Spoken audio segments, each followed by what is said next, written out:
Sabekoko Cihuy ada nih. Udah standby.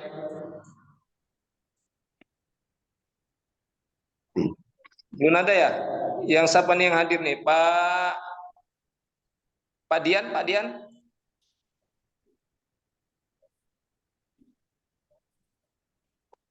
Pak Dian ada?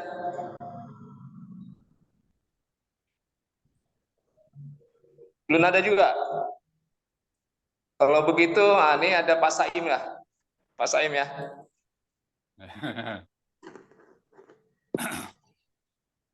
أعوذ بالله من الشيطان الرجيم بسم الله الرحمن الرحيم تبارك الذي بيده الملك وهو على كل شيء قدير الذي خلق الموت والحياة ليبلوكم أيكم أحسن عملا وهو العزيز الغفور الذي خلق سبع سماوات طباقا ما ترى في خلق الرحمن من تفاوت فارجع البصر هل ترى من فطور ثم ارجع البصر كرتين ينقلب إليك البصر خاسئا وهو خسير ولقد زينا السماء الدنيا بمصابيح وجعلناها رجوما للشياطين وأعتدنا لهم عذاب السعير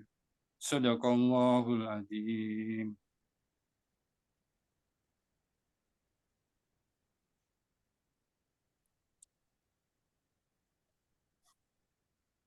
Suaranya belum keluar, Pak.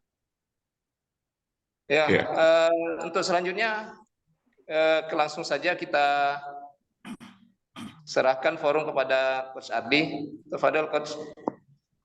Ya, temu 6 ini tentang menghitung HPP dan sales price ya, Pak Ketua. Oh ya, Coach. Baik, Bismillahirrahmanirrahim. Assalamualaikum warahmatullahi wabarakatuh. Waalaikumsalam. Alhamdulillahilladzi arsala rasulahu bil huda wa dinil haqq yuzhirahu ala dini kulli wa kafa billahi syahida. Asyhadu an la ilaha illallah wahdahu la syarikalah wa asyhadu anna Muhammadan abduhu wa rasuluh. Allahumma sholli wa sallim ala nabiyyina Muhammadin sallallahu alaihi wasallam wa ala alihi wa sahbihi ajma'in amma ba'd. Ikhwati fillah rahimakumullah, puji dan syukur marilah kita panjatkan kehadirat Allah Subhanahu wa taala karena berkat rahmat, ridho dan kasih sayangnya kita semua masih diberikan limpahan karunia nikmat dari Allah Subhanahu wa taala, yaitu berupa nikmat sehat, nikmat panjang umur, nikmat iman, nikmat Islam, dan masih banyak nikmat-nikmat yang kita rasakan pada pagi hari ini. Semoga kita semua senantiasa selalu bersyukur kepada Allah Subhanahu wa taala atas rahmat yang telah diberikan. Amin ya rabbal alamin. Salawat dan salam semoga tercurah pada suatu hasanah kita, yaitu baginda Rasulullah Muhammad Sallallahu Alaihi Wasallam beserta para sahabat dan para pengikutnya. Rekan-rekan sekalian yang berbahagia, pada pagi hari ini alhamdulillah kita sudah memasuki temu 6. Temu 6 artinya sudah separuh perjalanan mentoring bisnis kita. Ya.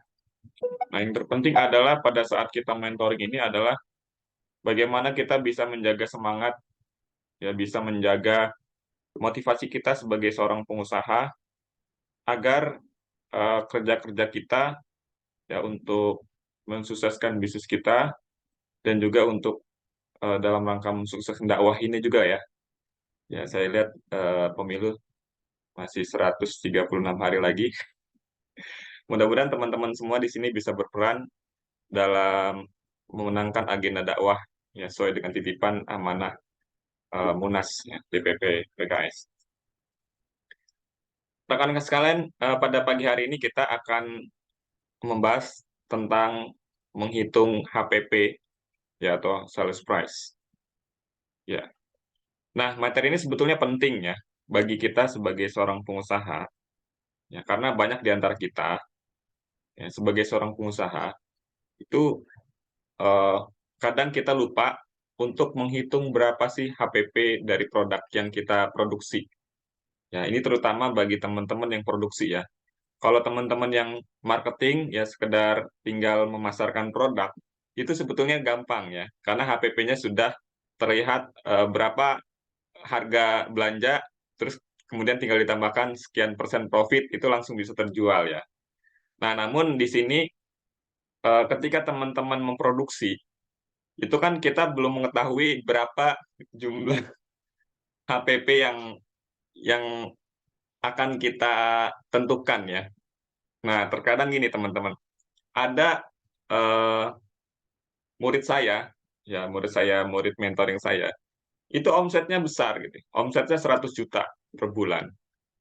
Nah, namun setelah dievaluasi, ternyata beliau ini hanya omsetnya aja gede gitu, tapi profitnya itu nol.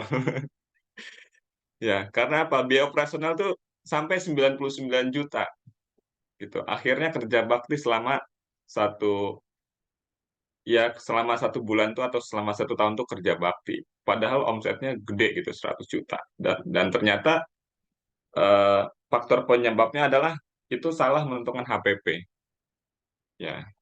Nah, saya juga menemukan ada juga dari murid saya, ya. Ini saya cerita murid saya karena saya juga sudah banyak membina gitu ya. Itu yang dia menentukan harga pasar itu harga itu ikut-ikutan gitu ya. Contohnya dia pertama mematok harga 25.000, contohnya ini 25.000. Kemudian karena temannya itu bersaing ya, nurunin harga jadi 20.000. Akhirnya dia nurunin juga karena temannya itu nurunin 20.000, akhirnya dia nurunin jadi 15.000. Jadi sangat jauh sekali ya, eh, dari 25.000 turun menjadi 15.000 demi untuk persaingan harga. Akhirnya banting-bantingan harga akhirnya sampai nggak kelihatan lagi berapa HPP-nya gitu ya.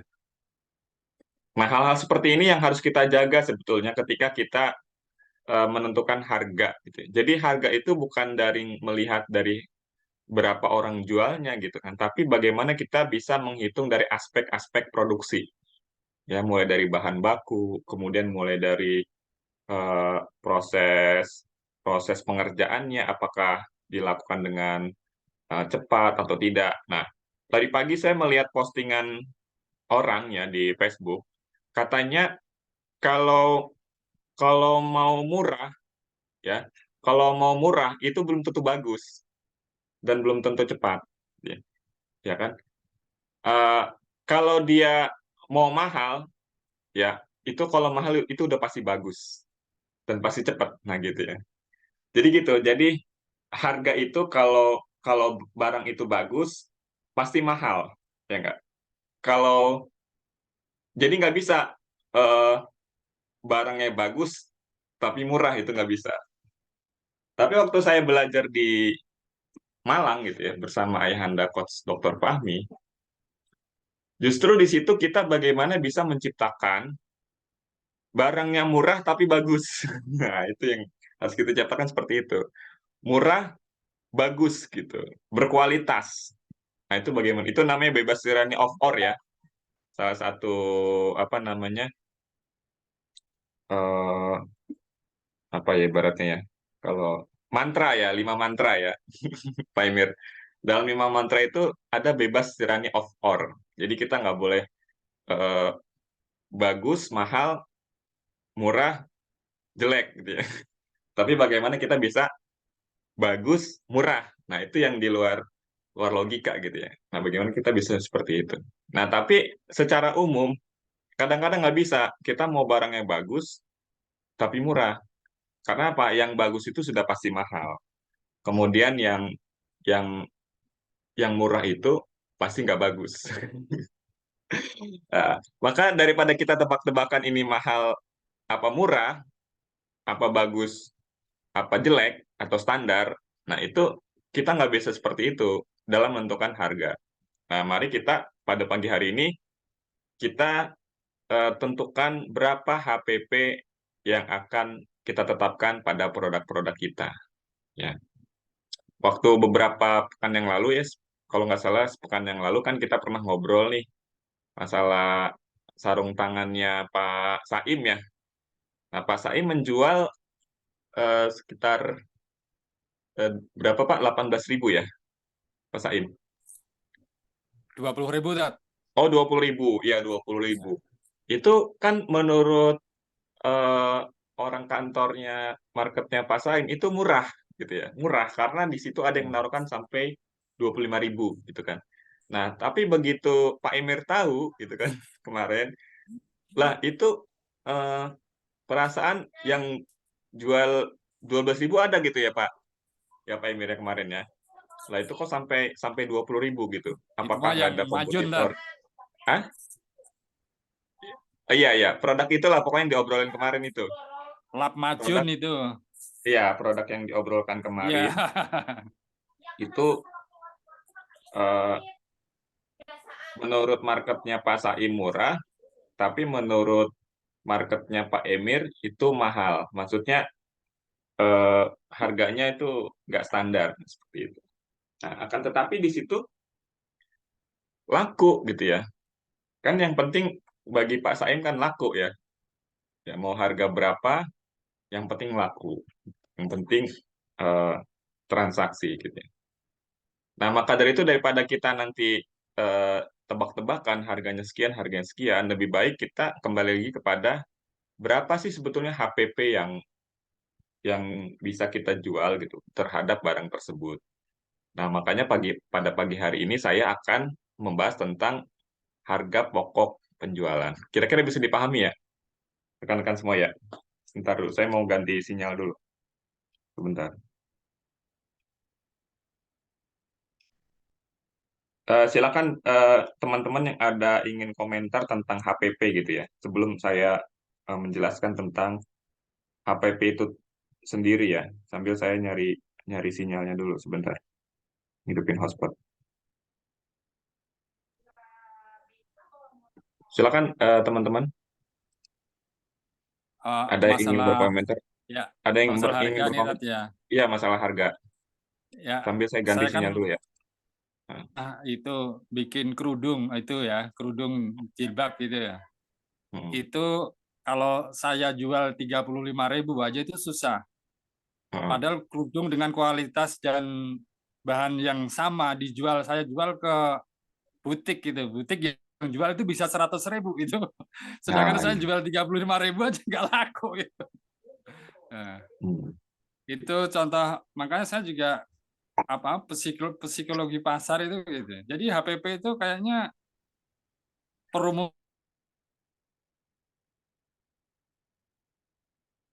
Nah, ini saya lagi ganti sinyal.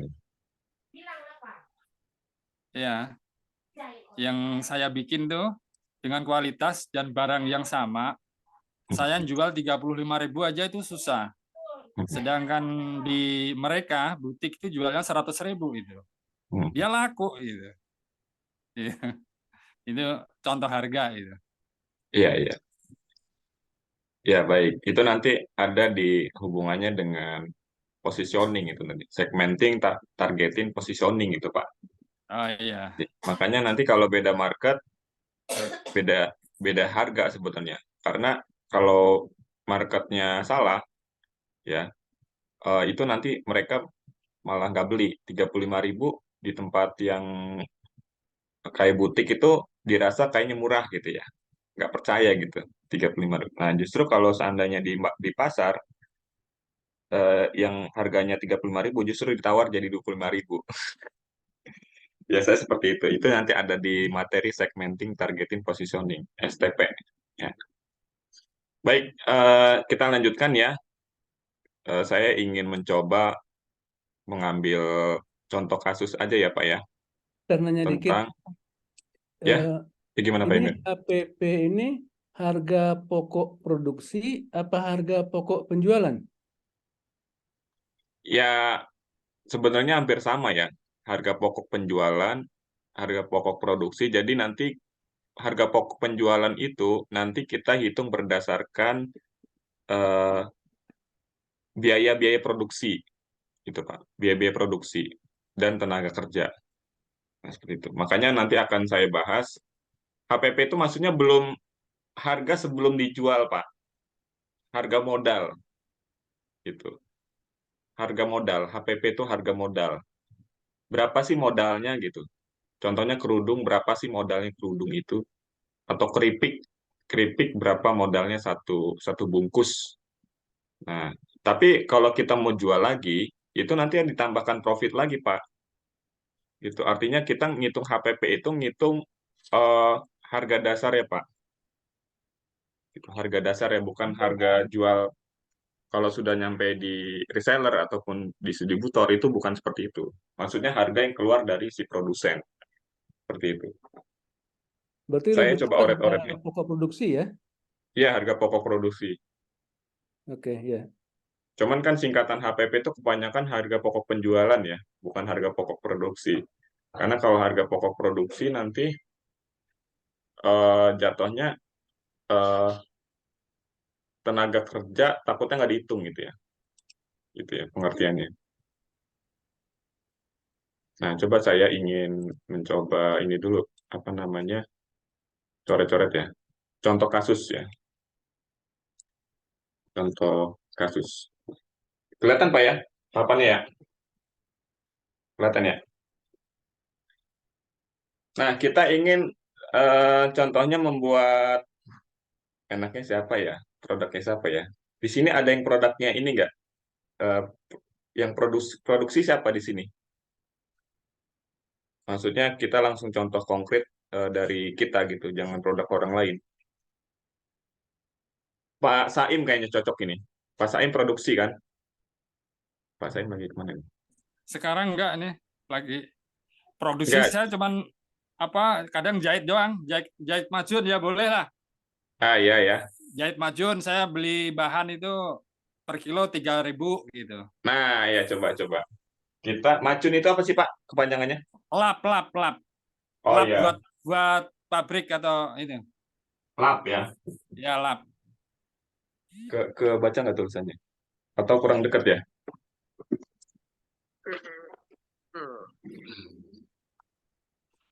Nah ini kebaca ya. Ya, kelihatan ya Pak ya? Lap ya. Lap tulisannya macun. Ya namanya lap majun. Majun. Kepanjangannya apa Pak Majun ini? Ya itu istilah lap itu. Oh, lap Majun. Ya lap majun. Nah, sekarang kita bisa menentukan HPP lap Majun dari berapa bahan-bahan yang kita beli, kemudian berapa eh, upah produksi, kemudian dari operasional. Jadi yang pertama ditentukan itu adalah bahan bakunya dulu, Pak.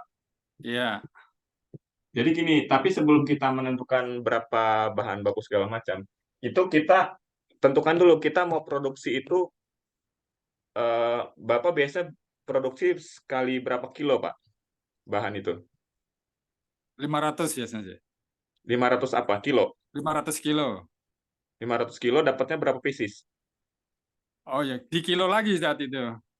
Jadi kita Hmm. jualnya kilo lagi. Oh gitu. Berarti kita gini aja. Eh, kalau 500 kilo, nanti dapatnya berapa kilo, Pak? Ya sekitar kehilangannya 25 kilo lah. Oh gitu. Susutnya itu. Berarti 500, jadi 470 kilo ya. Ya, susut ya jadinya ya. Oke. Sekarang kita mau produksi, berarti diulang dulu ya. Nggak usah bahan dulu. Kita mau produksi lak macun ini 500 475 kilo ya. Ya, Kita produksi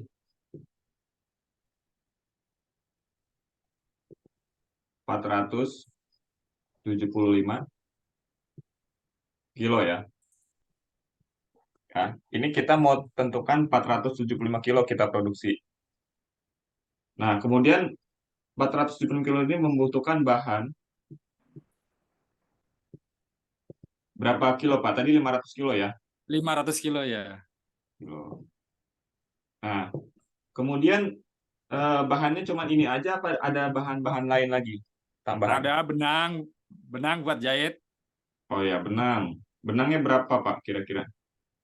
Benangnya itu 2 roll. 2 roll, oke. Terus apa lagi? Udah sih mesin itu Oke. mesin jahit sama listrik boleh. Nah, Listrik itu nanti di itu. Nah, sekarang ini bahannya dikali berapa dulu? Per kilonya tiga berapa, ribu Pak? tiga 3.000. ribu per kilo. Berarti 500 kali 3.000, Iya, 5 kali 3 15, berapa nih? 1 juta juta? setengah lah. 1,5 juta ya. Nah, ini benang nih satu roll berapaan? Satu roll 8.000. Jadi 8.000. 16 tuh. 16.000 ya. Ya, Nah, ini dari bahan 1.516.000, betul ya? iya. Dari bahan 1.516.000. Nah, ini bahan. Ya, bahan 1, 2. Nah, sekarang yang kedua adalah eh, habis bahan itu apa namanya? Listrik. Upah ya. Kalau listrik itu Oh, termasuk operasional. oh gitu. Oke deh, upah dulu aja upah. Ya, Upah kerja. Nah, upah kerja ini berapa orang, Pak? Berapa orang kali berapa gitu? itu upahnya per kilo itu 2.000.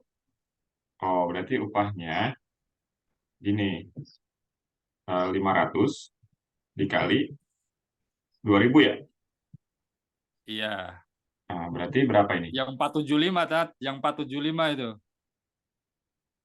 Oh, 475. Oke. Iya, 475.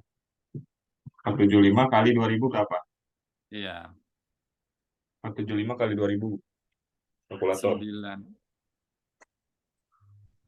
925 ya? 950.000 ya? Iya. Betul nggak? 475. Iya, Betul, Pak ya? betul.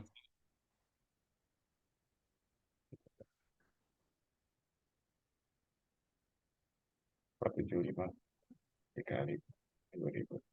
Iya, 950.000. Nah, kemudian yang ketiga, operasional, Pak. Operasional biasanya listrik. Listrik kira-kira aja, Pak, berapa? Listrik Listrik 50.000 lah. 50.000. Terus yang lain lagi ada nggak, Pak? Kayak bensin, Ah, enggak. Paling itu makanan sama lain-lain ya, Pak makanan ya? ringan sama minuman itu Mak. Lain-lain ya? Enggak masuk ya? Masuk. Kan itu kan Oh, iya. termasuk ini apa ibaratnya eh biaya Daya yang dorong habis. lah. Ya, lain-lain berapa, Pak, kira-kira? Ya minum itu 1 botol aqua lah. Sama Terus makanan itu 20.000. 20.000, oke. Nah, jadi ada bahan, upah, sama OPS. Berarti OPS-nya ini 70.000 ya, Pak? Betul nggak? Jadi total semuanya berapa ini, Pak? 1.516.000 tambah 950.000 tambah 70.000. 2.536.000. Karena nggak ada lagi ya, Pak, biaya-biayanya ini ya. Ini aja ya. Enggak ada. Udah. Nah, berarti biaya eh, produksi upah sama operasional itu 2.530.000. Nah, jadi nanti ketemu HPP-nya nih, Pak. Nah, jadi nanti HPP-nya di sini kelihatan ya bentuknya. HPP itu 2.536.000 dibagi 475. Berapa ini, Pak? 5.000 ya? 2.536.000 dibagi 475. 5.338. Iya, 5.338. iya. Itu real Ustaz itu. Real ya. Nah, Iya. ini HPP-nya Pak. Tuh. Jadi HPP-nya itu bukan 3.000. Gitu. Kalau 3.000 ini baru bahan, Iya. HPP bahan. Tapi setelah ditambah upah kerja, benang, listrik dan sebagainya itu 5.338. Bapak jualnya berapa Pak ke pabrik? Saya kalau ngambil di rumah buat ini, orang yang itu saya kasih 7.500 atau 8.000. Oh iya Tapi iya. kalau saya jual sendiri ke pabrik itu 10.000, Ustaz. Masya Allah, keren ini profitnya. Ya nggak apa-apa. Artinya ini udah minimal Bapak tahu HPP-nya Pak. Jangan sampai Iya. nanti Bapak karena mentang-mentang beli bahannya cuma 3.000, Bapak jual 4.000 atau jual 5.000, Ah, itu rugi Pak. Iya. Gitu, gitu ya. Jadi ini maksud saya, mengapa kita penting mengetahui HPP agar nanti kita tidak salah jual.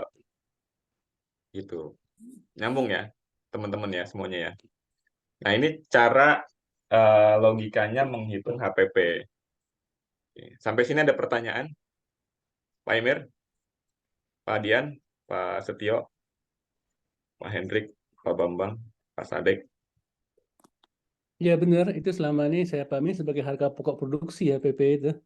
Cara Ah, hitung seperti itu. mm-mm. Nah, jadi nanti kalau kita jual ke mau reseller atau distributor atau ke end user, itu nanti tinggal ditambahin aja Pak harganya. Tinggal di markup. Contohnya, kalau mau ada sistem reseller, ya pertama dari HPP ini kita naikin jadi tambah 100% gitu ya. Nah, ini yang berhubungan dengan kalau ada rantai-rantainya ya, Pak ya. Contoh harga harga ini kan harga produsennya 5.000 ya. Nah, nanti tiba tiba ke end user 10.000. Ini contohnya 10.000 ya. Nah, karena jaraknya banyak gitu ya dari nggak kelihatan ya. Jaraknya agak begitu panjang dari 5.000 ke 10.000 ya kan. Nah, ini nanti kita bisa pakai sistem reseller, Pak. Jadi nanti dari kita ke distributor bisa mungkin 6.500 gitu ya, 6.500 ke distributor. Nah, nanti distributor ke reseller itu bisa 7.500 ya kan. Nah, dari reseller ke end user bisa 10.000 gitu. Karena nanti yang terakhir itu untungnya harus agak gede karena kan penjualannya retail ya. Karena kalau penjualan retail untungnya cuman sedikit, dia nggak mau juga pasti kan. Dari seller ke retail itu biasanya untungnya lebih besar. Tapi kalau dari produsen ke distributor itu biasa untung sedikit-sedikit 1.000 atau 500 karena nanti dia kali sering kali banyak gitu. Nah, seperti itu nih nanti polanya, Bapak sekalian. Gitu. Silakan kalau ada pertanyaan teman-teman mengenai Ya, HPP. ya. Jadi HPP itu gitu aja ya cara ngitungnya ya. Simpel Kalau gitu. perusahaan lebih yang profesional, Hmm. masih ada lagi faktor lain itu. Dia masukkan depresiasi alat dimasukkan, kemudian Hmm. interest dimasukkan, interest Hmm. terus kemudian mungkin biaya promosi dimasukin juga, sehingga semua dihitung semua. Ya intinya sih supaya semua cost itu jangan ada sampai kelupaan begitu. Kadang-kadang Eh, orang lupa depresiasi gini, alat itu gini kan Pak, besar juga Pak ya. Emir, kalau itu nanti udah di harga penjualan Pak, gitu. Di harga penjualan kalau masalah promosi, promosi itu nanti biasanya mengurangi gross profit nanti Pak, mengurangi gross profit. Jadi HPP itu nggak termasuk biaya B itu. Gitu. Tapi kalau depresi peralatan tuh ya masuk. Depresi peralatan masuk karena kan itu aspek produksi ya, depresiasi penyusutan peralatan ya. Kayak Iya, mesin itu betul. lama-lama berkurang itu masuk. Tapi kalau biaya promosi, marketing, biaya segala macam itu ada di aspek setelah terjadi penjualan, Pak. Oke, oke. Setelah gini ya. Yang ini udah paham ya. Kalau udah paham nanti saya hapus. karena nanti akan saya ini lagi, ada materi setelah terjadi HPP, nanti ada penjualan, ada gross profit, ada operasional lagi, operasional terhadap marketing ya. Nah, kemudian baru ntar ada net profit seperti itu. Ini terkait masalah komentar Pak Emir. Sampai sini udah paham ya? Oh, Pak Setio mau nanya tadi. Gimana Pak Setio? Eh, Gini coach, Hmm. beberapa waktu lalu kan kalau kita dari travel itu kan HPP-nya lihat dari harga kita, kamar hotel, kemudian servisnya, kemudian makannya, Hmm. secara singkatnya. Tapi pernah kami hadapi suatu ketika kita dapat tamu dari Kedah, tapi sesama travel dia minta harga B2B, business to business, Hmm. itu sebenarnya kita kasih harga bagus awalnya, artinya bagus untuk kita ditawar. Itu kalau nggak saya per pax itu modalnya 517 ringgit. Ribu. Oh, ringgit. Nah, itu kan. Jadi kita jual di harga 555 gitu kan, 555 ringgit per pax. Ditawar jadi 5, ditawar lagi saya netkan di angka 526. Itu udah nggak boleh turun lagi, harus punya profit.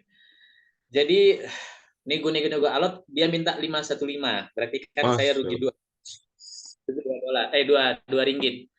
Tapi kenapa saya berpikir ini harus deal, walaupun posisinya rugi, paling kita nanti nego lagi lah sama pihak bus, bisa nggak diturunkan biar minimal hitung-hitung ini promo. Jadi hari itu saya bilang, karena beliau udah umur ya, jadi saya manggilnya Datuk. Datuk, ini boleh dengan harga 515, tapi ini hanya sekali boleh berlaku. Ini price dari Wadi Zahra Wisata gitu kan. Akhirnya deal, mereka datang ke Medan. Jadi selesai tur, saya antar ke bandara, di peluknya saya erat. Saya Muhammad, Pak Setio, saya memang orang travel, kemudian saya hitung ternyata HPP Pak Setio itu di angka 527. Nah, itulah dia bilang kan, saya minta 515, padahal Pak Setio cakap 517 modalnya. Jadi kan ruginya udah banyak menurut dia. Lepas nih, saya akan bagi Pak Setio semua tamu-tamu saya yang ke Medan. Nggak sampai 2 hari ke Kedah langsung telepon, Pak Setio, ada tamu saya 35 pax nak lawatan ke kampus, katanya kan kayak USU, kemudian dan Pancabudi hari itu, tolong dikonekkan. Deal mereka datang, harga hari itu tinggi. Saya khawatirkan ditawar lagi nih, coach. Ternyata nggak ditawar kan. Kenapa tawar? Ini mahal saya kasih deh. Karena sebab rugi dengan Pak Setio, saya tak nak tawar lagi. Jadi kan saya tanya, itu oke lah hari itu kita langsung dapat feedback bagus ya. Kondisi tertentu boleh nggak yang seperti itu? Karena kan kalau ternyata nggak dapat feedback, nggak dapat tamu lagi kan saya rugi. Tapi kan saya dapat promo. Mereka bisa merasakan layanan kita.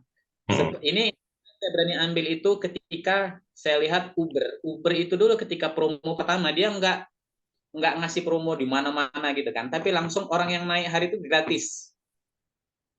Kalau direkomendasikan orang install aplikasi Uber gitu. Jadi nggak hanya katanya, tapi orang akan merasakan langsung seperti apa layanan Uber. Mungkin sama nomboknya dia dengan iklan atau dengan menggratiskan apa. Jadi penumpangnya kan bisa langsung merasakan. Nah, itulah makanya dia dulu berani. Tapi dengan kondisi ini berapa kali atau boleh nggak saya melakukan ini untuk lebih dari 1 kali? Kita aja, Coach. Oh, itu nanti di strategi marketing sebenarnya yang kemarin kita bahas ya, strategi marketing. Jadi itu strategi marketing, Pak. Jadi bukan di materi HPP, karena materi HPP itu kita ngitung batas harga modal sekian. Nah, mengenai nanti ini untuk sebagai promo, itu nanti di materi marketing. Nggak apa-apa. Jadi kalau di marketing itu kan pertama memang untuk memperkenalkan kan edukasi. Nah, biasanya edukasi ini ya kita kadang bakar uang gitu ya. Bakar uang, ada yang gratis. Gratis itu kan sebenarnya kan pakai uang kita ya. Bukannya gratis sebenarnya. Kita ngasih promo ke orang ya supaya merasakan dulu manfaatnya. Nah, nanti begitu mereka sudah ketagihan suruh bayar gitu kan. Ketagihan suruh bayar. Dari situlah baru kita mengambil keuntungan. Ya sama kayak waktu marketplace. Marketplace itu kan pertama-tama gratis ongkir ya. Kayak Shopee itu kan gratis ongkir. Nah, itu sebenarnya mereka pertama yang biayai ongkirnya gitu.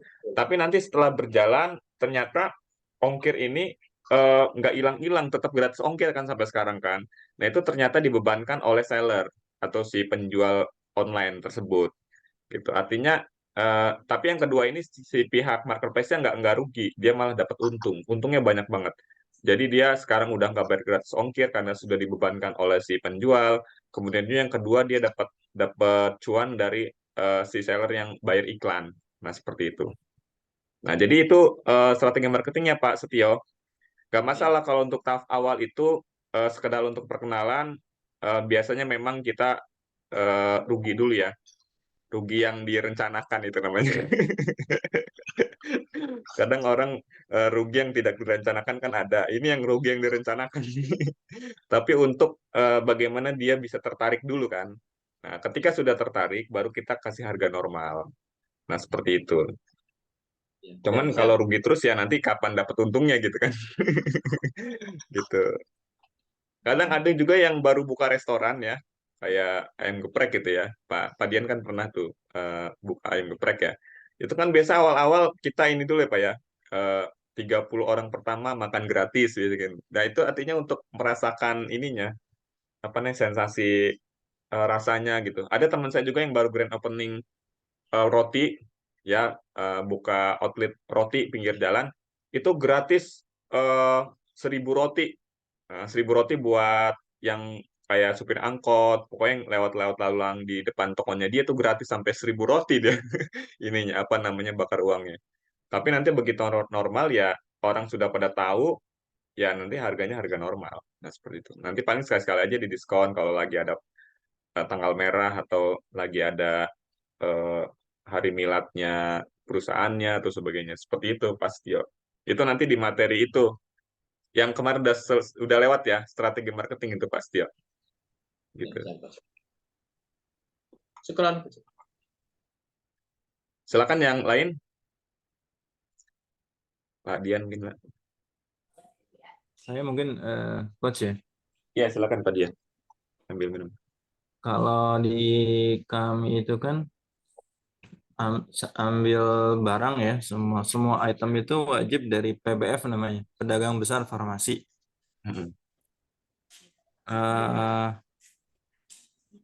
Contoh misalnya satu item obat misalnya namanya Sanmol lah misalnya gitu. Sanmol paracetamol itu Mm-mm. kita dapat harga sudah plus pajak ya, itu misalnya satu lembar itu 2.000 lah, misalnya 2.000 rupiah gitu. Mm-mm. Sementara di di biasanya kan di setiap obat itu ada headnya tuh. Iya Misalnya headnya batas wajib tuh. kadaluarsa ya. Bukan harga eceran tertinggi. Oh ada eceran tertinggi ya. Nah, itu misalnya di headnya 5.000 rupiah gitu. Mm-mm. Artinya kita udah dibatasin harganya maksimal 5.000 rupiah. Mm-mm. Kalau kita menghitung HPP untuk apotek seperti apa ya? Kan itemnya tuh ribuan tuh. Mm-mm. Eh, Kita menempatkan itunya gitu apa namanya? Nilai HPP kemudian marginnya gitu. Sementara juga kita kebanyakan apotek juga dia jualnya kan di bawah harga di bawah head tuh kebanyakan gitu. Mm-mm. Mau minta Contohnya ini. jualnya 2.500 3.000 gitu ya. Iya, betul. Padahal headnya Mm-mm. 5.000 gitu. Kebanyakan seperti itu. Oh iya ya. Oke oke. Nah itu Kalau nanti simulasi HPP di apotek tuh seperti apa ya? berhubungan Hmm. dengan pertanyaannya Pak Emir tadi. Ada biaya marketing, biaya operasional. Maksudnya biaya operasional itu setelah produk itu nyampe di distributor atau reseller kan. Bapak kan bukan produsen obat kan. Bapak kan cuma tinggal jualin ya. Nah, itu nanti Iya. Benar. jatuhnya bukan HPP dari produsen. Karena kan Bapak jualnya udah barang jadi ya. Bukan Iya. bukan dari tepung, bukan dari Hmm. segala macam ya gitu. Iya, Nah, nggak perlu. itu nanti materi selanjutnya. Makanya kalau udah Oke, oke. ngerti ini saya hapus ya. nanti saya akan bahas pertanyaannya Pak Dian sekaligus ini bahas pertanyaannya Pak Emir yang tadi. Ini saya hapus dulu ya. Sudah ngerti ya, Insya Allah ya. Ini juga direkam Siap. nanti saya upload di YouTube saya.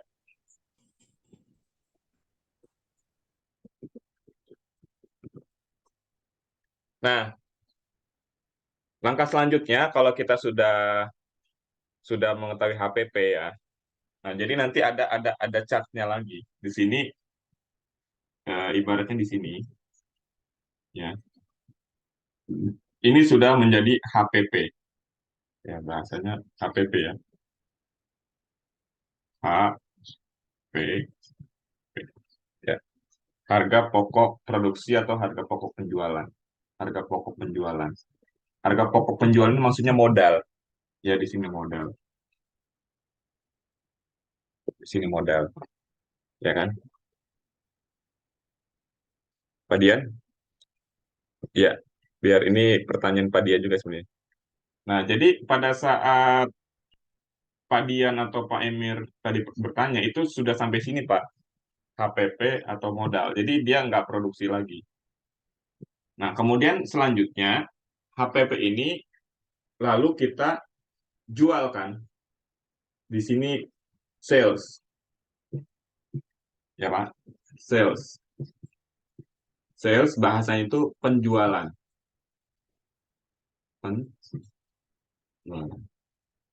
Sales penjualan. Ya enggak? Sales penjualan. Nah, di sini kita bisa tentukan, Pak, berapa harga jualnya dari HPP. Sehingga nanti ketemu profitnya. Gitu. Ya. Contohnya tadi HPP-nya berapa, Pak? Tapi kalau obat itu cuma 2.000 ya. Tapi kan Bapak kan contohnya ini kan rekapitulasi ya. Kalau 2.000 itu nanti susah ngitung operasionalnya. Eh, Oke, nggak apa-apa lah. Kita mulai dari obat tadi ya. Bapak tadi nanya tentang obat ya. Tapi jangan per papan enaknya Pak. Per ini aja, biar agak gedean angkanya. Kalau satu box itu isinya berapa papan Pak? Kalau per papan kan 2.000. Iya. Satu Kira-kira box. Coba saya ambil ini ya, satu sampel ya. Jadi umpamanya satu pak itu berapa papan? 10 atau 20 gitu Pak. Karena kalau 2.000 nanti ngitung operasionalnya bingung juga berapa operasionalnya ya. Berapa biaya marketingnya terlalu kecil gitu Satu angkanya. box itu 25 papan, Coach. 25. Coba 25 kali 2.000 modalnya ya Pak ya. Iya, 2.000 dikali 25 papan. Berarti 50.000 ya Pak. iya, satu box 50.000. Nah, itu kan HPP-nya ya. Iya, Nah, nanti ini harga dari distributor. itu kan HPP termasuk HPP kan. Satu box RP 25.000. Iya, Nah, di sini Pak, jadi HPP-nya itu 25.000. Nah, dalam contoh ya, dalam waktu 1 bulan, ya, Bapak bisa jualan satu box. Ini contoh. Hmm. Contohnya satu box ini habis 1 bulan. Tapi nanti kenyataannya mau bisa habis 2 box, bisa 3 box. Itu kan nanti tergantung keadaan atau setengah box. Kita contohnya aja 1 bulan, eh, 1 box. Nah, harga satu box ini tadi Bapak jualnya berapa? 2.000 jadi berapa Pak? Isi isi 3.000 isi berapa tadi nih? Isi berapa? 25. 25 ya. 25 pack kali 2.000 salah ya. 50.000 Pak ya. 50.000 ya. 25 kali 2.000. 25 kali 2.000. 50.000 ya Pak ya. Ya, Ya enggak? 50.000. Nah, Bapak jualnya berapa 3.000. Pak? 3.000. 3.000. Nah, berarti 25 kali 3.000. 75. 75.000. Nah, 75.000. Nah, jadi di sini eh, ada margin kan? Ya enggak? Modal HPP-nya 50.000, Bapak jual 75.000. Ya enggak? Ya. Berarti kita lihat dulu di sini COGS-nya, ya. COGS itu cost of good sales, HPP, itu kan 50.000 ya di sini ya. Ya Ya. enggak? Nah, kemudian setelah itu ini ada namanya gross profit. Gross profit. Nah, gross profit. Nah, gross profitnya 75.000 dikurang 50.000. Berapa, Pak? 25.000. 25. Nah, 25.000 ini masih gross profit, Pak. Bukan net profit. Gitu ya. Jadi 25.000 ini dalam satu bulan laku satu kotak, untungnya 25.000. Ini masih gross profit. Nah, ini penekanan dari saya. Ini masih gross profit. Nah, di sini harus kita kurangi dengan expenses. Expenses. Expenses apa, Pak, artinya? Expenses itu adalah biaya, biaya, biaya. Nah, contoh biaya itu ya biaya marketing, iklan, kemudian biaya apa lagi? Gaji karyawan. Gaji karyawan yang di toko Bapak, yang di apotek Bapak, di sini termasuk di expenses. Jadi ada marketing berapa, gaji karyawan Bapak. Kalau seandainya Bapak belum ada karyawan, ya Bapak berarti karyawannya juga gitu, maksudnya yang digaji juga. Jangan sampai nanti Bapak udah kerja, jaga toko nggak dapat gaji juga gitu kan. Nah, terus eh, listrik, Pak, bayar listrik. Bayar listrik. Nah, ini dihitung juga. Artinya ini sudah masuk ke penjualan, Pak, bukan di produksi lagi. Karena produksi tadi kan Bapak nggak produksi ya, langsung terima barang jadi.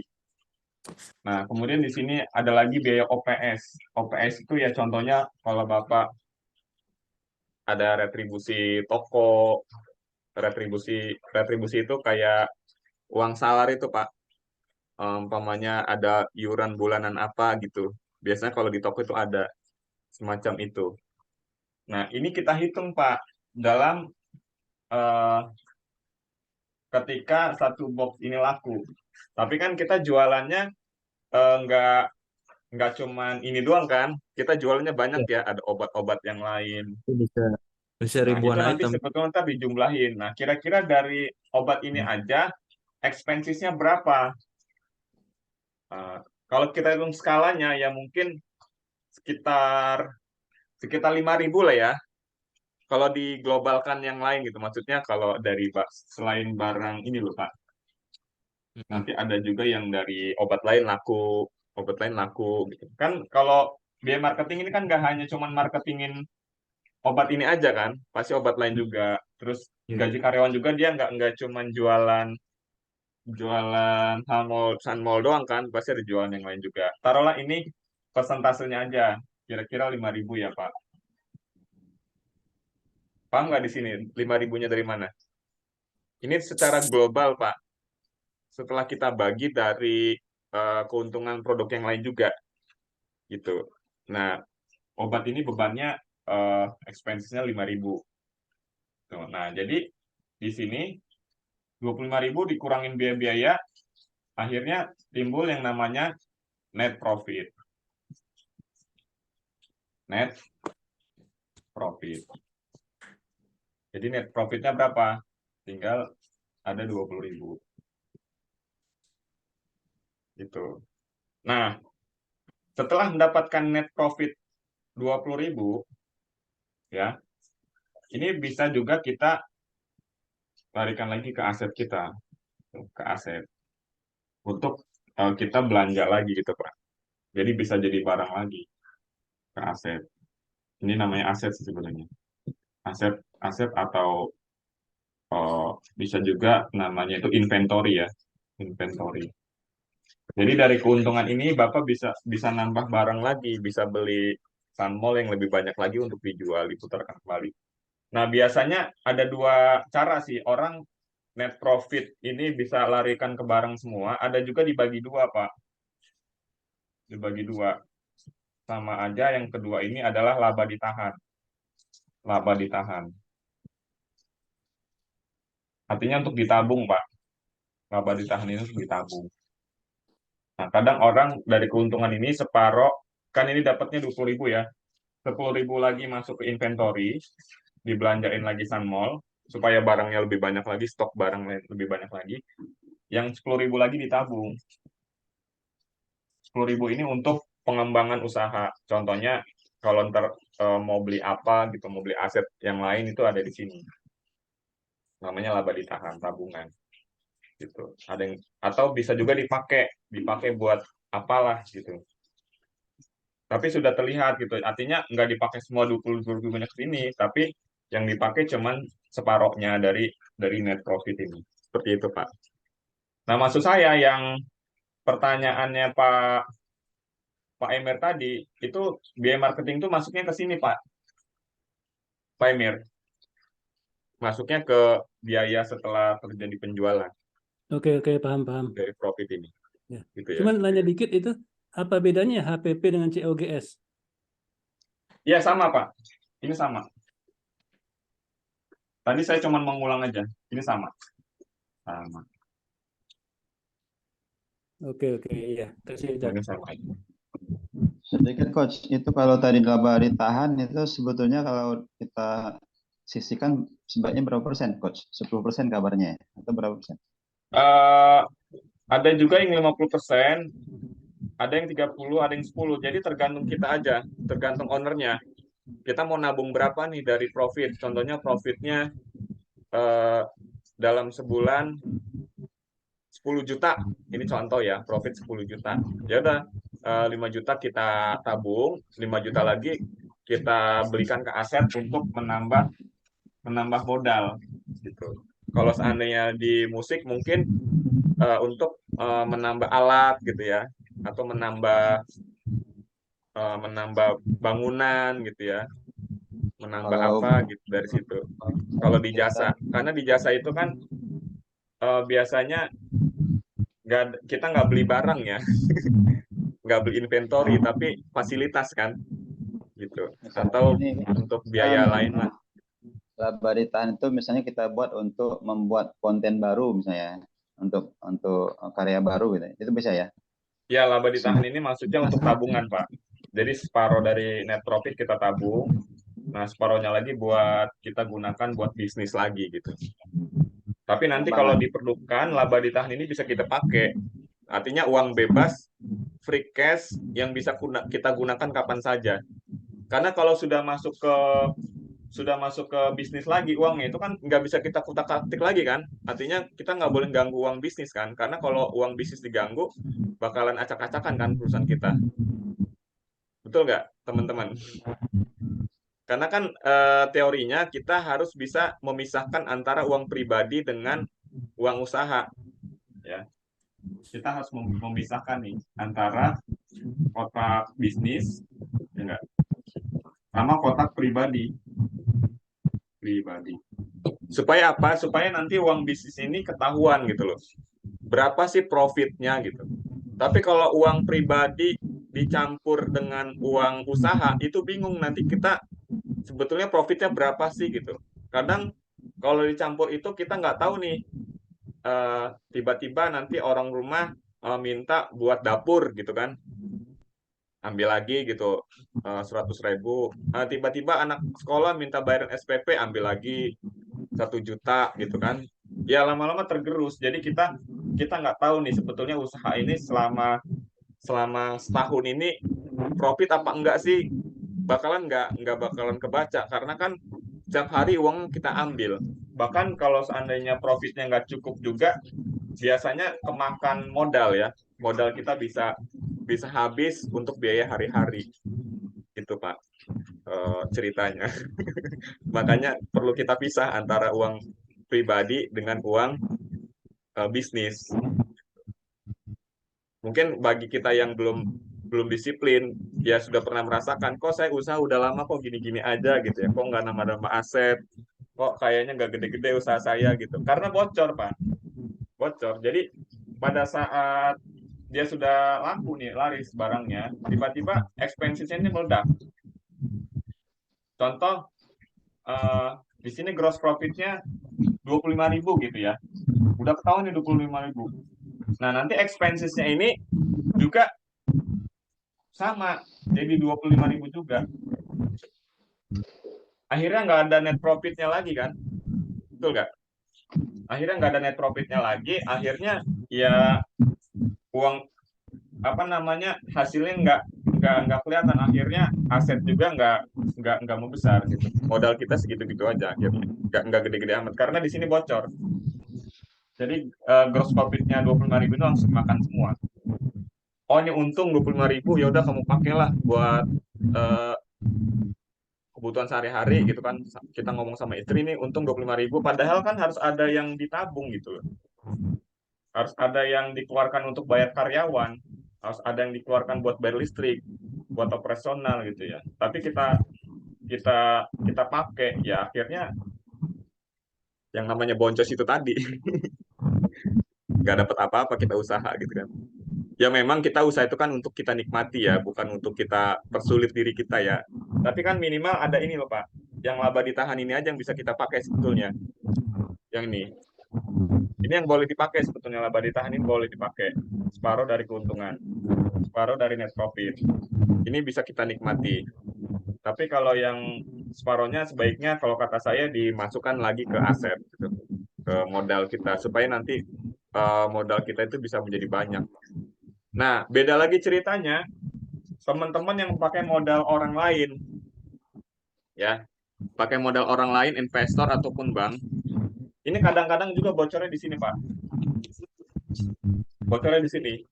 Jadi setelah kita usaha jualan, nah, yang namanya investor itu kan pasti ada bagi hasilnya ya, Pak ya. Seenggaknya kadang 50% gitu, kadang berapa persen. Nah, jadi nanti profit kita itu berbagi lagi sama keuntungan investor gitu ya. Contohnya kita untungnya 25.000. Setelah dikurangin dengan expenses ternyata ketemunya 20.000. Nah, nanti 20.000 ini kita harus bagi lagi sama investor, Pak. Gitu. Nah, yang lebih ngeri lagi ya, ini saya cerita ngeri karena sudah pernah mengalami. Ini kita pakai modal bank, utang bank. Gitu. Karena apa? Utang bank itu kan cicilannya tetap ya Pak ya.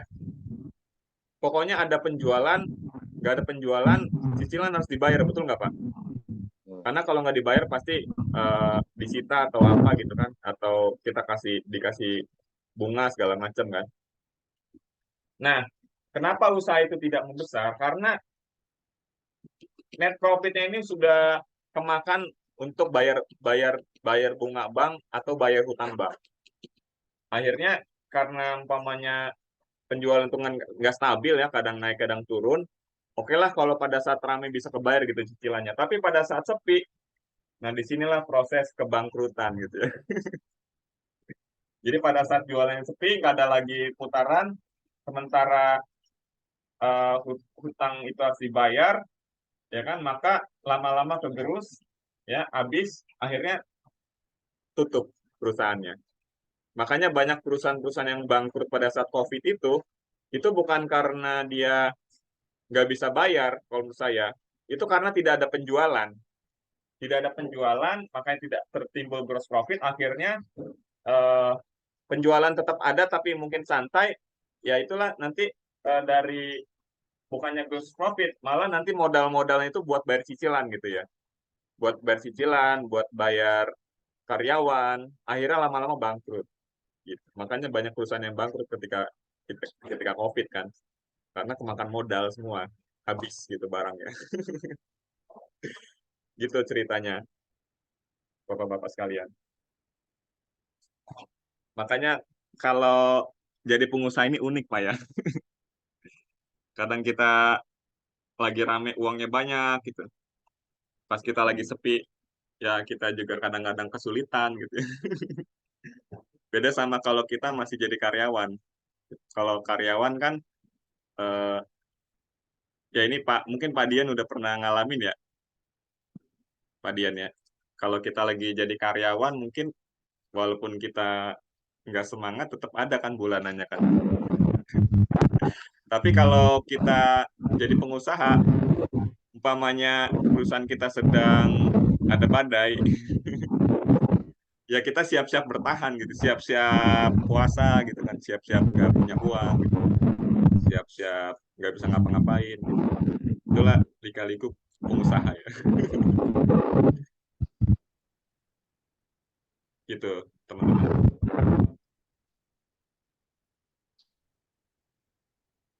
Mungkin di sini juga teman-teman pernah mengalami kebangkrutan ya, gimana pahitnya gitu ketika kita sedang bangkrut gitu kan, nggak ada uang sama sekali gitu kan.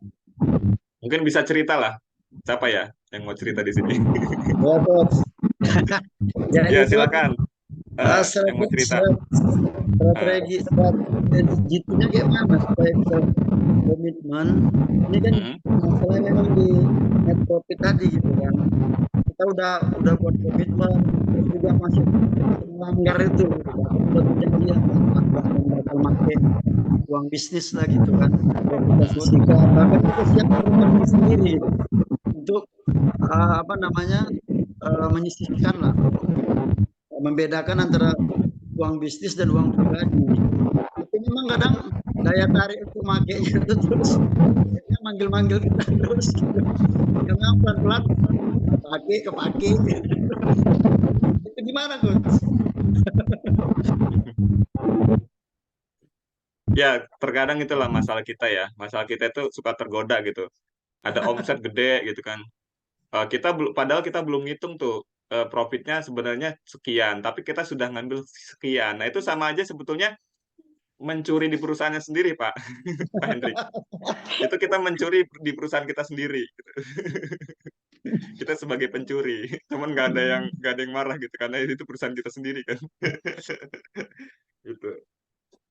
Nah jadi ya itu dari kesadaran aja sih, kesadaran kita selaku business owner ya bahwa kita itu punya cita-cita ya. Kita tuh punya cita-cita perusahaan kita itu ingin membesar. Ya, kalau perusahaan kita ingin membesar ya cobalah kita disiplin. Ya, disiplin terhadap uang perusahaan ya uang perusahaan, uang pribadi yang uang pribadi gitu ya. Jangan sampai nanti kecampur gitu. Mungkin kalau kita belum mengetahui, belum menyadari ya kita mungkin ya seperti tadi yang kata Pak Hendy, kita kadang-kadang tergoda untuk memakai uang perusahaan. Nah, sebetulnya nggak dilarang juga kita memakai uang perusahaan, ya, teman-teman. Tapi nanti begitu uangnya sudah kembali, kita balikin lagi, Pak. Jadi kita minjem. Contohnya, kita ada kebutuhan mendesak nih, harus bayar anak sekolah gitu ya, atau bayar, contohnya anak kita mau masuk pesantren kan lumayan tuh biayanya kan, uang pertamanya sampai berapa puluh juta gitu kan. Nah, sementara kita belum tabungannya belum cukup atau ada yang kurang gitu ya tabungan kita. Nah, kita boleh dulu minjam, umpamanya minjam 3 juta atau 4 juta ya. Kita pakai dulu deh uang perusahaan. Nah, nanti begitu kita dapat tadi yang laba ditahan ya, net profit yang laba ditahan, itu kita nggak boleh ngambil lagi, kita harus masukin lagi ke situ gitu. Sebanyak uang yang kita pakai. Nah, maka kalau kita sudah ngebalikin itu ya kita udah nggak bersalah lagi itu Pak, karena putarannya sudah stabil lagi gitu untuk putaran modal gitu ya, putaran modal. Tapi kalau nggak kita balik-balikin itu nanti perusahaan capek untuk ngebiayain kebutuhan owner Pak, karena kebutuhan owner ini kadang-kadang ya Habis-habisnya. nggak habis-habis gitu menjaga gengsi gitu ya. Orang-orang udah ganti mobil, kita belum ganti mobil, rasanya gimana gitu kan? Nah, kayak gitu. Kadang suka tergoda gitu. Awalnya bukan kebutuhan owner, keinginan owner. Iya, iya keinginan owner. Umpamanya mau yang tadinya mobil udahlah itu aja gitu, kita karena tetangga beli mobil baru ya kita beli mobil baru gitu, padahal usaha kita belum belum begitu bagus gitu kan perkembangannya gitu. Nah seperti itu yang mungkin harus kita jaga gitu ya teman-teman. Kuncinya disiplin ya coach ya. Ya disiplin Disiplin. terhadap ya komitmen kita sebenarnya mau jadi pengusaha bener apa enggak sih gitu. Karena kalau kita sendiri udah nggak disiplin, ya berarti kita sudah, kalau kata Coach Fahmi itu, kita sedang menuju kegagalan. Menciptakan kegagalan sendiri gitu. Padahal kita kan kalau mau sukses itu ya kita sebisa mungkin berada di menuju kesuksesan kan. Ada jalan menuju kesuksesan, ada jalan menuju kegagalan. Nah, kita tuh sedang menuju kemana sekarang gitu kan. Itu bisa terbaca oleh diri kita sendiri gitu. Tingkah laku kita, mungkin karakter kita, kemudian dari mindset kita, itu bisa terbaca. Seperti itu, teman-teman. Coach, boleh coach Gimana? sharing coach, pengen masukan ini. Hmm. Yang pertama kan kita bangun bisnis itu kan yang kita bangun, kita mau perjuangin gitu. Kayak kayak saya gitu kan bangun Travel Wadi Zahra wisata ini mimpi kerajaan bisnis untuk keturunan saya nanti ke bawah gitu. Kayak dunia travel kan banyak banget benturan-benturan, kayak contoh ketika saya bawa tamu dari India ke Bali, saya langsung ikut ke Bali supaya tahu realnya seperti apa Bali. Nah itu ya agak shock ketika landing di Pantai Kuta. Tamunya memang nggak di pantai, nggak ke Pantai Kuta, tamunya dari India cuma pengen main ke Putri dan sebagainya kan. Saya tanda tangan dengan Inna Bali. Inna Bali itu kan pas di belakangnya kan Pantai Kuta. Begitu serialnya, tadinya Ane mau pengen buat video bikin promosi, nggak jadi karena nggak tahu kamera itu mau diarahkan kemana. Pergi lagi ke Sanur, ternyata hanya beda dikit aja dengan Kuta. Akhirnya paket wisata ke Bali itu saya hilangkan, destinasi ke Kuta dan Sanur kan begitu. Itu gara-gara saya hilangkan, lepas 6 grup batal datang ke Bali karena mereka pengen ada Kuta dan Sanur gitu kan. Mereka bilang kalau tamu dari Malaysia nah, tak pergi Bali kalau tak ada Kuta karena macam itu. Kemudian ada tamu Dewan Gereja dari Surabaya ke Medan, mereka kan pengen ziarah ke Salib Kasih dengan ke pusat misionaris di Tarutung. Nah, mereka di Tarutung 2 hari di Medan. Yang ke Tarutung itu saya kasih ke kawan-kawan travel yang Nasrani, yang Medan yang handle. Ini jadi perdebatan sama kawan-kawan, Bang, urusan travel. Kita hanya mengantar gitu kan, kita bukan nyiapin. Cuman saya kan khawatir bisnis yang kita bangun ini tercampur hal-hal yang Allah tidak ridho. Termasuk kita dapat tamu dari Cina ke 50 packs. Mereka minta setiap dinner itu ada wine, ada whisky. Nah, ini nggak setuju itu. Bahkan Ane bilang ke mereka, andai kata pun Bapak nanya di mana beli wine, saya nggak bukan walaupun saya tahu. Tapi setelah dinner nanti kalian mau minum, mau mabuk, mau nyungsep, ini saya bilang gitu. Ya qadarulahnya deal dengan mereka tanpa wine, karena alasannya kalian fast respon dibanding yang lain. Nah, itu aja sih alasannya. Walaupun harga tak lebih murah. Sejujurnya gara-gara itu yang kemarin kehilangan tamu beberapa itu, termasuk saya batalin 21 grup dari Iran karena mereka minta ke Bogor, kamarnya itu sekalian dengan perempuan kan, mut'ah gitu. 3 bulan itu kita nggak ada pemasukan sama sekali 3 bulan, sampai karyawan itu saya cuma setengah gaji. Ya alhamdulillah berikutnya bulan beruntung dari Allah. Secara bisnisnya kayak mana nih coach? Kalau harus kayaknya kok ribet banget kata orang itu, kok dipilah-pilah urusan agama ya urusan agama, urusan bisnis beda. Ya ini hukum fikih ya, fikih muamalah ini, kita belajar fikih muamalah. Jadi begini ya Pak Setia, ini saya bukan menggurui ya, Cuman saya mau mengajak bahwa jadikanlah usaha kita itu sebagai kendaraan kita ke surga. Nah, itu kan. Itu moto saya sih. Bisnisku sebagai kendaraanku ke surga. Itu moto saya sebetulnya. Ya, moto kita semua ya. Jadi jangan sampai kita pakai H3. H3 tahu kan teman-teman ya? Halal, haram, hantam. Saya ingat dulu guru sejarah ngomong kayak gitu, jangan sampai kita pakai H3, halal, haram, hantam. Nah, maksud saya, ya ini di fikih muamalah. Jadi yang dilakukan pasti itu sudah benar. Artinya kita jangan sampai itu kan ada dalilnya ya. Wa ta'awanu 'alal birri wat taqwa wa la ta'awanu 'alal ismi wal udwan, ya kan? Jangan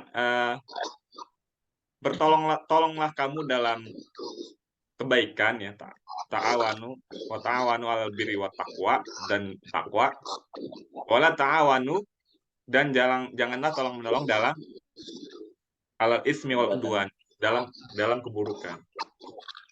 Nah, kita menunjukkan saja ke arah maksiat gitu ya. Itu udah nggak boleh gitu kan. Menunjukkan aja Pak tempat maksiat di sono. Oh ya. Apalagi kita mengantarkannya gitu. Nah, ini sebenarnya agak dilema ya dengan perbisnisan gitu ya. Dengan perbisnisan. Kalau menurut hukumnya itu profitnya gede banget. Sayang gitu kalau dilewatkan. Ini sama saja seperti ada tetangga saya itu dia jualan warung ya Pak, warung, tapi jualan minuman.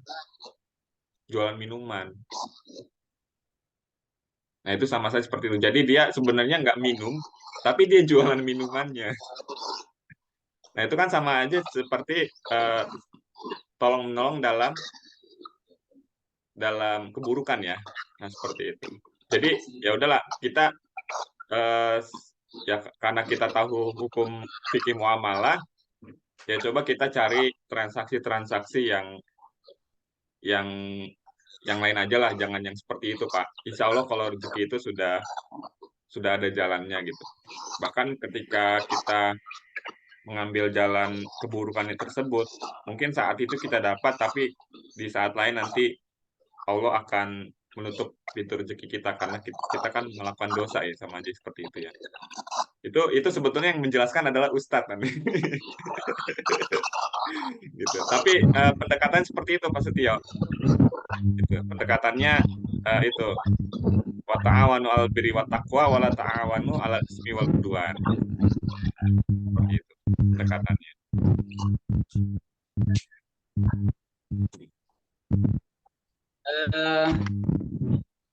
Harga waktu lalu pasar datang ke kami,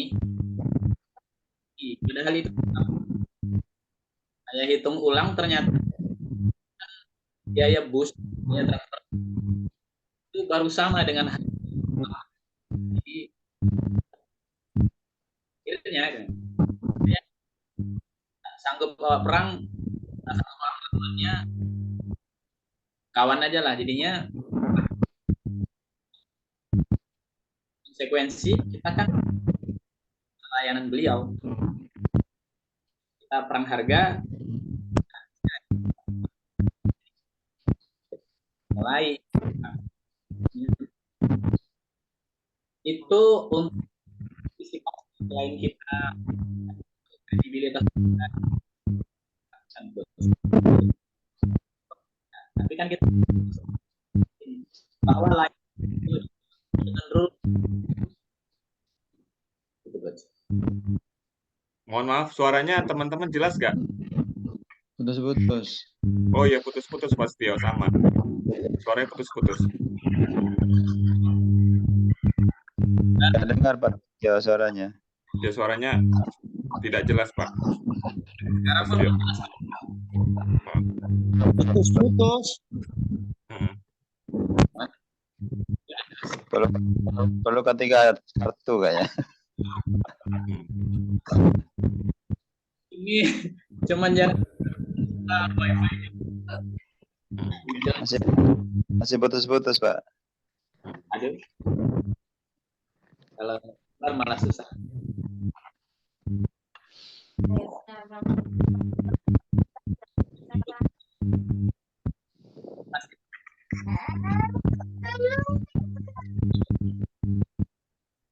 Kalau Ini putus-putus cerita yang lain aja lah kalau ya, Coach Ardi ini cerita tentang hal haram juga dulu pernah kita dapat event apa namanya untuk membersamai kampanye anak raja itu yang kemarin jadi wali kota sekarang. Jadi ya sama seperti yang bilang Coach Ardi tadi, Mas, segala sesuatu kalau mau berkah kan tetap berkonsultasi dengan ahlinya ya. Jadi kita tetap nanya orang nama Dewan Syariah. Dan Syariah bersidang tuh. Ini Maidani boleh nggak ikut kampanyenya Bobi? Sedang pasangan kita kan aman waktu itu. Nah, tapi kan menarik tuh, semua titik kan lumayan, satu titik 10-15 juta. Jadi kita tunggu Dewan Syariah cukup ini, ada yang menyatakan Maidani profesional aja, ada juga yang mengatakan nggak setuju gitu kan. Nah, ujungnya mereka sepakati silakan dipulangkan kepada Maidani tapi tetap berkonsultasi dengan DPD katanya. Ini kan gaweannya Kota Medan kan DPD PKS. So, kebetulan anggota kan apa namanya talent anggota semua kan. Ya udah, artinya kita mengambil yang mudarat dan manfaat mana besar kecil kita putuskan nggak jadi ngambil. Tapi qadarullahnya di waktu yang lain kita dapat proyek yang lebih berkah lah insya Allah. Itu sih kalau udah pengalaman ya, kalau cerita tentang mungkin kalau udah dari sisi hal haramnya mungkin nggak jatuh hal haram ya, tapi ini udah pada etika atau strategi dakwah juga kan, karena kita adalah bagian daripada jamaah dakwah ini gitu. Itu barangkali sedikit sharing lah. Ya, itu sebetulnya godaan, Pak Sadek. Godaan kalau menurut saya. Jadi ketika kita ingin naik kelas itu biasanya banyak ujian-ujian, godaan gitu. Tapi kalau begitu kita lulus nanti insya Allah kita akan terbangnya lebih tinggi gitu. Gitu. Kalau kita menolak sesuatu kebatilan, insya Allah ya Allah itu tahu gitu kan. Allah Maha mengetahui apa yang kita lakukan kan. Seperti itu. Insya Allah itu semua ada hikmahnya. Semua itu ada hikmahnya. Ada. Jadi Allah itu sengaja mengirimkan hal tersebut supaya kita apakah nanti akan menuju jalan itu atau tidak gitu kan. Gitu, sengaja itu. Itu biasa kalau kita mau besar, banyak sekali tuh halangan dan tantangannya kan. Tawaran-tawaran yang ya membuat kita apakah kita lupa atau enggak gitu. Atau tetap istiqomah atau tidak. Sebentar ya, saya aneh pengen ke toilet sebentar ya. Sebentar ya.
Ya, lanjut yang tadi ya. Jadi memang semakin tinggi pohon, ya kan, semakin tinggi anginnya, bener nggak, teman-teman? Istilah istilah ininya ya, istilah Padang atau istilah apa ya? Semakin tinggi pohon, semakin tinggi anginnya. Nah, jadi kita semakin besar perusahaan kita, maka semakin besar juga godaannya. Tadi seperti Pak Setio tawaran untuk ini apa namanya, ke tempat-tempat maksiat gitu kan. Ya seolah-olah itu sah-sah aja gitu kan kalau kita terima gitu kan, nggak ada efeknya gitu. Tapi sebenarnya efeknya nanti itu Pak. Sama seperti kita ini Pak, eh kayak pertama kita usahanya rame nih Pak. Ini mah di luar konteks kita ya. Saya ngomong bebas aja ya. Kita usaha pertamanya rame nih, omset ratusan juta, ya kan, 200 juta, 100 juta, 500 juta per bulan. Nah, dari situ kita kan ingin scale up ya. Scale up supaya omset kita bisa 1 miliar. Ya. Nah, biasanya teman-teman itu kegoda dengan minjam uang bank. Atau minjam uang lah yang ada bunganya. Entah itu bank atau apa gitu kan. Nah, pada akhirnya di dalam perjalanan, karena sudah minjem uang bank, dan yang diyakini uang bank itu riba gitu ya, pada saat dia sepi, disitulah letak ininya, apa namanya, musibahnya gitu kan. Ternyata omsetnya nggak ratusan juta lagi gitu, omsetnya nurun gitu. Nah, akhirnya dia terjebak dengan hutang bank tersebut. Nah, itu makanya orang kadang-kadang, antum sih pakai uang riba gitu kan. Gitu. Kadang disalahinnya seperti itu. Udah jelas-jelas riba, masih antum pakai. Itu akibatnya seperti itu. Nah, kadang penyesalan itu nggak datang di awal, di akhir gitu. Jadi banyak orang yang putus asa karena sudah salah langkah, salah mengambil keputusan gitu. Akhirnya ya bangkrut seperti itu. Itu sih keberkahannya jadi hilang gitu ya. Seperti itu. Dari situ teman-teman bisa kita ambil hikmahnya gitu, bahwa makanya kita harus usaha itu harus benar-benar baik menurut syar'i ya, menurut syariah itu benar. Makanya ketika kita sudah menemukan masalah tersebut, kita langsung cepat-cepat lari ke ustadz yang ngerti itu gitu. Ini aneh ada masalah gini nih, gimana hukumnya? Antum sih begini-gini. Nah, jadi solusinya adalah bertaubat segala macam lah. Nah, seperti itu. Bertaubat, nggak mau berbuat itu lagi gitu, seperti itu. Nah, ketika kita sudah taubat, kita sudah sadar, kita bangun lagi dari nol, insya Allah perjalanan bisnis kita tuh dengan penuh keberkahan. Kalau usaha dijalin dengan penuh keberkahan, insya Allah Allah ridho kan. Allah ridho dan usaha kita dibantu sama Allah. Nah, seperti itu teman-teman. Ceritanya.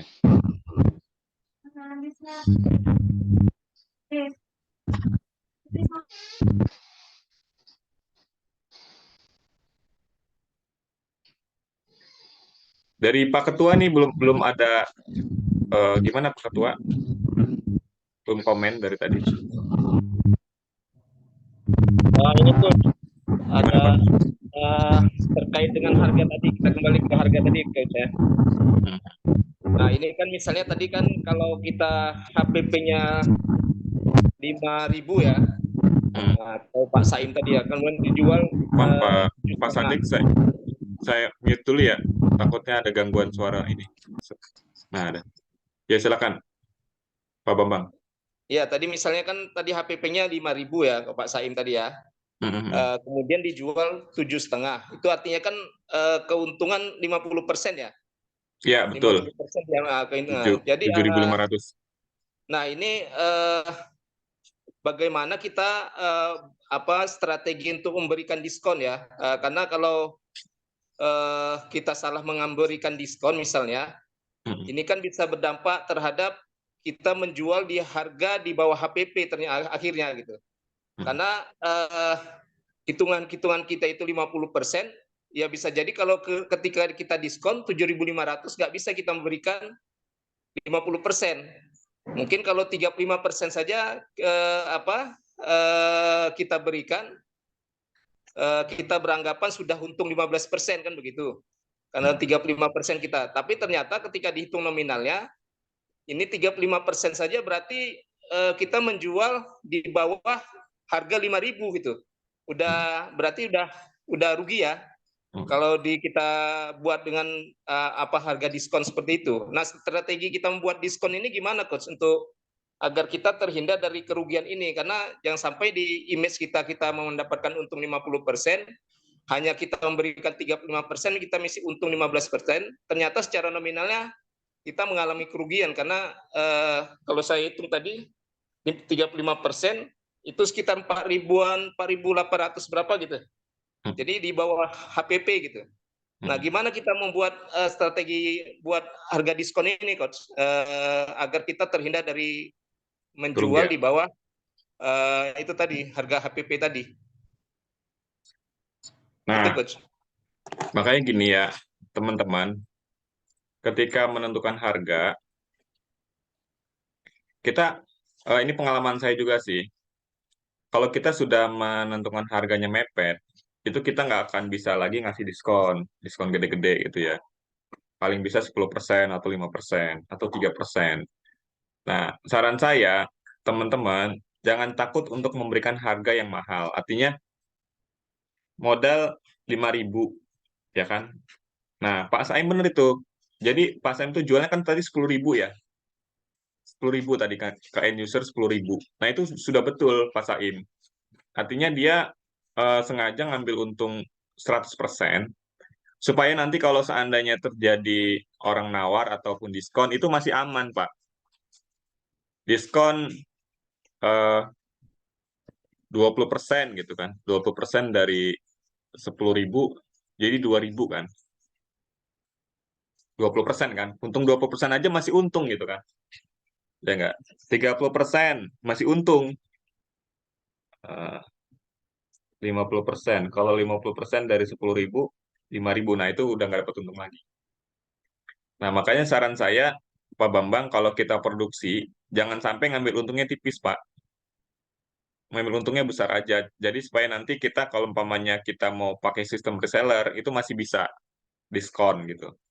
Buat reseller, diskon sekian. Buat distributor, diskon sekian. Karena jedanya masih panjang.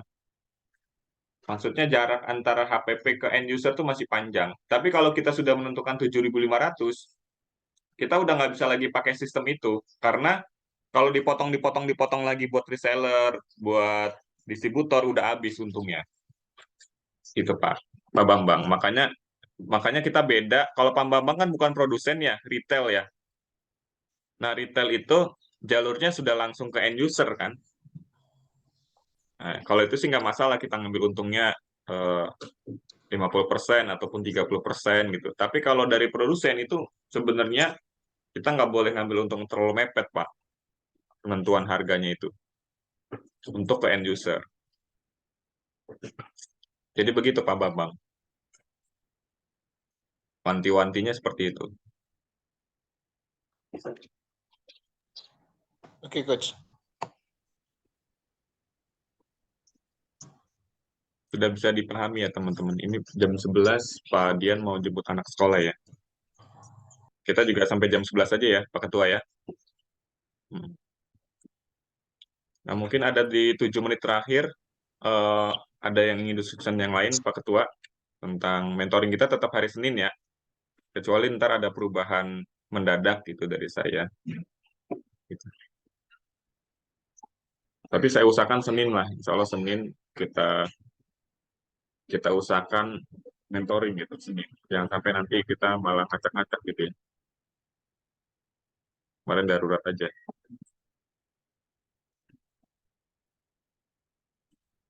Nah, ini kan sudah semakin dekat kita ke wisuda ya.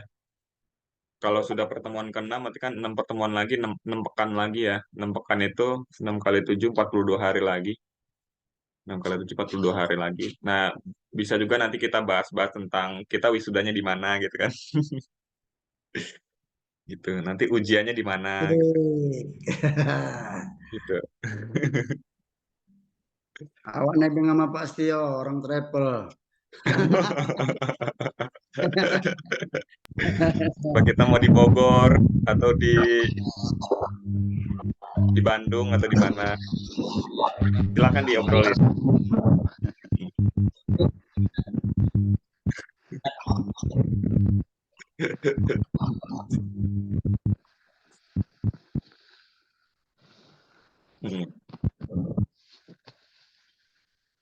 Ya maksudnya kita sekalian offline gitu. Kita ketemuan offline. Kita sudah lama nggak ketemu offline. Selama ini kita kenal di dunia maya.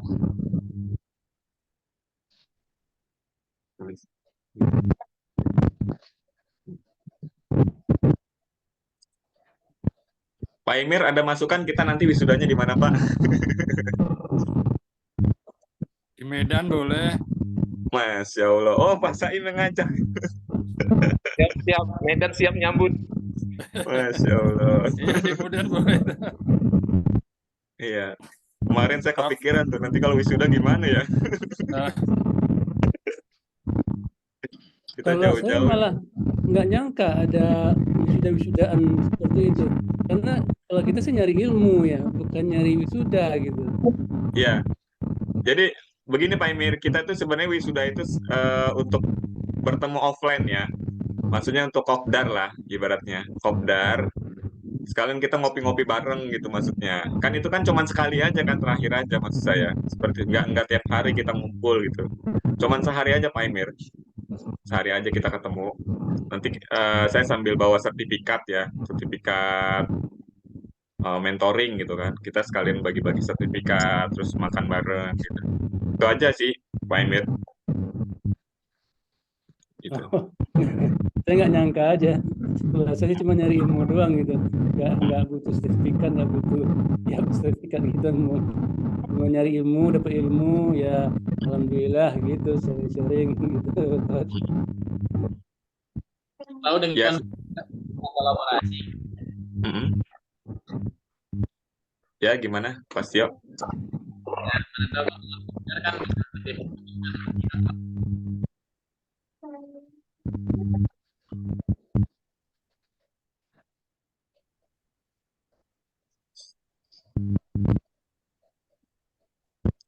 Ya makanya saya ngasih tahu jauh-jauh hari gitu, biar nanti kita benar-benar bisa bertemu lah ibaratnya ya, gitu ya Pak Ketua ya. Gitu, ketemu secara fisik kan itu lebih hangat ya. Kita ngopi-ngopi bareng, makan-makan bareng gitu. Gimana gitu. Seperti itu.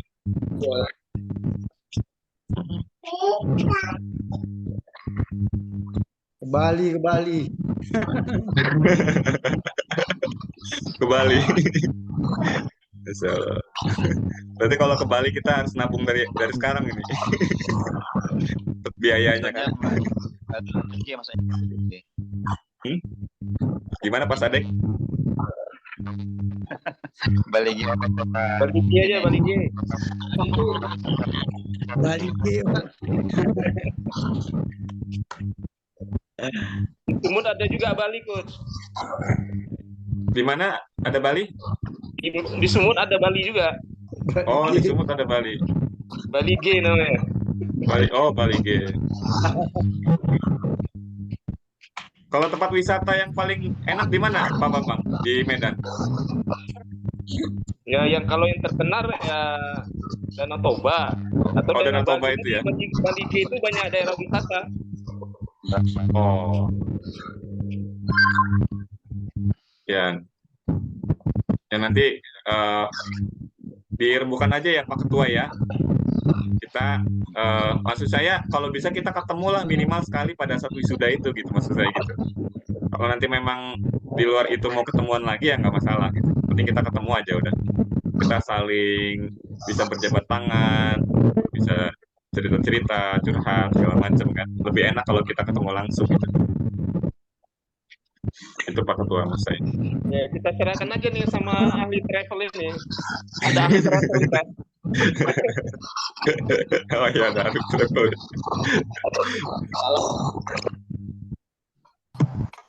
Betul, Seth. Itu masalah apa pertemuan sebaiknya kita serahkan Pak Setio ya. Gimana Pak dia Setio. maunya gitu aja, Tat. Iya iya. Karena Oke, dia oke. kan lebih pengalaman lah. Yang penting 3M ya Pak. Murah meriah mentah. Ya. Ya, Siap.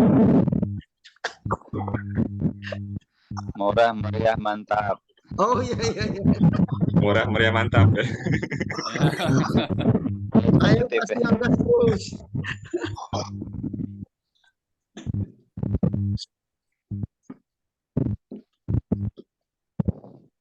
Kalau saya nanti kan bareng-bareng Pak Said bisa, bareng Pak Emir bisa ya. Kita dari Bogor. Pak Emir dari Cikarang, deket. Nanti Pak Dian juga dari Cikarang kan. Ya, oke. Pak Ketua udah jam 11, kita akhiri dulu aja. Mungkin teman-teman ada keperluan.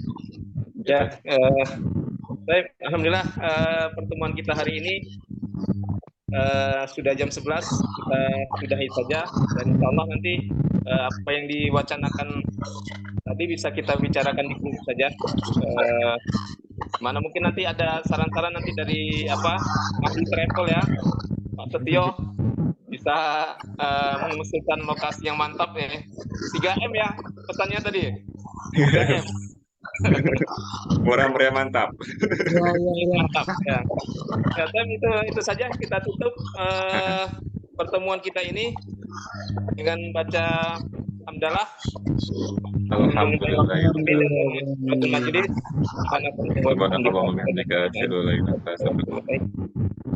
Assalamualaikum warahmatullahi wabarakatuh. Waalaikumsalam warahmatullahi wabarakatuh. Ya. Syukron jazakallah teman-teman. Ya, terima kasih Coach, terima kasih semuanya juga Ya, ya. terima kasih semuanya.